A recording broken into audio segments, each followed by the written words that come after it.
আকাশে সূর্য জ্বলছে রাজপ্রাসাদের চূড়ায়।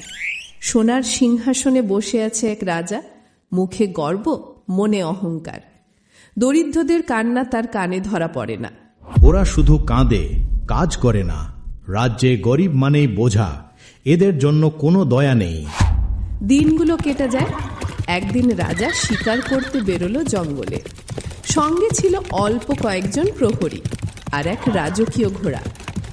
আকাশ ছিল পরিষ্কার, বাতাসে ছিল সোনার গন্ধ।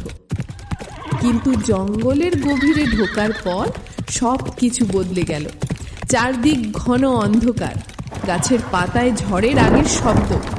হঠাৎ বজ্রপাত, মেঘ গর্জে উঠল আর বৃষ্টি নামলো যেন আকাশ ছিঁড়ে পড়ছে। এই কি হচ্ছে?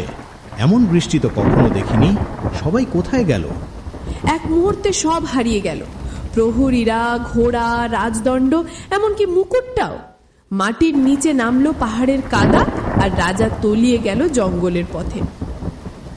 বৃষ্টির শব্দ ছাড়া চারপাশে আর কিছুই নেই। তার পোশাক ছেঁড়া, পা কাদায় ডুবে, মুখে হতাশা। আমি কোথায়? কেউ নেই? কেউ শুনতে পাচ্ছে না আমাকে? ঝড় থেমে গেল, কিন্তু চারপাশে শুধু নিস্তব্ধতা। ক্ষুধা আর ঠান্ডায় রাজা ক্লান্ত হয়ে পড়ল।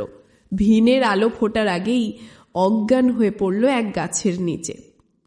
সকালে এক গরিব কৃষক সেখানে এসে পড়ল, হাতের ঝুড়িতে কাঠ, মুখে মায়া।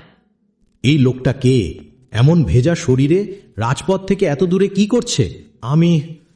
আমি পথ হারিয়ে ফেলেছি। আমার কিছুই নেই এখন, শুধু একটু পানি চাই। চলুন, আমার ঘরে চলুন। পানি আছে, ভাতও আছে। আপনার মতো মানুষকেও আল্লাহ কষ্টে ফেলেন না, শিখিয়ে দেন কষ্টের মানে। কৃষক তাকে নিয়ে গেল নিজের কুঁড়ে ঘরে। ভাঙা ছাদের নিচে আগুন জ্বালিয়ে গরম ভাত দিল। রাজা খেতে খেতে কিছু বলতে পারল না, শুধু চুপ করে তাকিয়ে থাকল। তুমি জানো না আমি কে ছিলাম? আমি রাজা ছিলাম। আমি তোমাদের মতো মানুষদের তুচ্ছ ভাবতাম। আজ দেখো, আমি তোমার দয়ায় বেঁচে আছি। সবাই একদিন কিছু না কিছু হারায়, তারপর বুঝে যায় কার হাতে আসল ক্ষমতা। আল্লাহর দয়া ছাড়া কেউ কিছুই নয়। রাত কেটে গেল। সকালে সূর্য উঠতেই রাজা উঠল নতুন চোখে। মনে হলো তার ভিতর কিছু বদলে গেছে। তুমি আমার চোখ খুলে দিলে। আমি আর আগের মতো থাকবো না। আমি যাব, সব ঠিক করব। রাজা ফিরে গেল রাজ্যে। তার প্রজারা তাকে দেখে অবাক। আগের মতো গর্জন নয়, এবার তার কণ্ঠে নর্মতা।